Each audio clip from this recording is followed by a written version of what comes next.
മസ്താനി എങ്ങനെയാണ് anti LGBT ആവുക?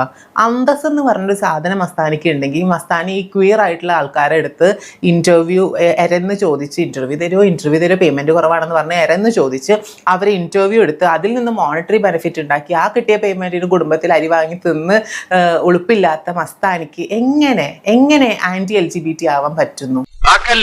തൊഴിൽ രഹിതരെ ആക്കല്ലേ, ഇത് മനഃപൂർവ്വമാണ്. അന്തസ് ഉണ്ടെങ്കിൽ പറയണം, എനിക്ക് നിങ്ങളെ ഇഷ്ടമില്ല, എനിക്ക് നിങ്ങളെ ഇന്റർവ്യൂ എടുക്കാൻ താല്പര്യമില്ല. എന്നാൽ ഇവരെയൊക്കെ തന്നെ ഇന്റർവ്യൂ എടുക്കുകയും വേണം, ഇവരുടെയൊക്കെ കോണ്ടന്റ് വേണേ താനും. എന്നിട്ട് പറയുന്നത് ഇതിനെ നോർമലൈസ് ചെയ്യുന്നതിനോട് ഒരു താല്പര്യമില്ല. ഈ രണ്ട് പിള്ളേരെ നൂറിനെ ആദിലിനെ നോർമലൈസ് ചെയ്യാൻ വേണ്ടിയിട്ടുള്ള ഇന്റർവ്യൂസ് എത്ര എണ്ണം എടുത്തിട്ടുണ്ട് ഈ മസ്താനി? അപ്പൊ ഈ മസ്താനി ഇത് നോർമലൈസിങ് ആയിരുന്നില്ലേ? മസ്താനി എന്ന് പറഞ്ഞ ആൾക്ക് തൊലിക്കട്ടി അപാരം, അത് വേറെ കാര്യം. മലയാക്കാരൊക്കെ തേച്ചിട്ട് പൊളിഞ്ഞിട്ടുണ്ടെങ്കിലും തൊലിക്കട്ടി ഭയങ്കര അപാരമാണ്. പക്ഷെ മസ്താനിക്ക് നിലപാട് എന്ന് പറയുന്ന സാധനം, ഒരു ക്യാരക്ടർ ഇല്ലാത്ത വ്യക്തി. ഈ മസ്താനി കാണിക്കുന്നത് ഈ വിക്റ്റിമായിട്ട് നിൽക്കുന്ന ഒത്തിരി സ്ത്രീകളുടെ ഇമേജിനെ തന്നെ ബ്രേക്ക് ചെയ്യുന്ന രീതിയിൽ, വിക്ടിംസിനെ തന്നെ ബ്ലെയിം ചെയ്യുന്ന രീതിയിലുള്ള ആറ്റിറ്റ്യൂഡാണ് ഈ മസ്താനി കാണിക്കുന്നത്.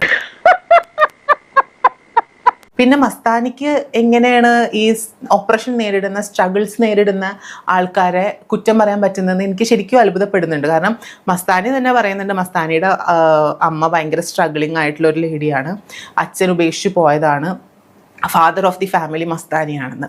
അപ്പോൾ അങ്ങനെ കഷ്ടപ്പെടുന്ന ഒരു സ്ത്രീക്ക് എങ്ങനെ മറ്റൊരു ബുദ്ധിമുട്ട് അനുഭവിക്കുന്ന, വീട്ടിൽ നിന്നും അംഗീകരിക്കപ്പെടാത്ത, സമൂഹത്തിൽ സ്ട്രഗിൾ ചെയ്യുന്ന ഒപ്രസ്ഡ് ആയിട്ടുള്ള രണ്ട് സ്ത്രീകളെ എങ്ങനെയാണ് ബ്ലെയിം ചെയ്യാൻ പറ്റുന്നത്?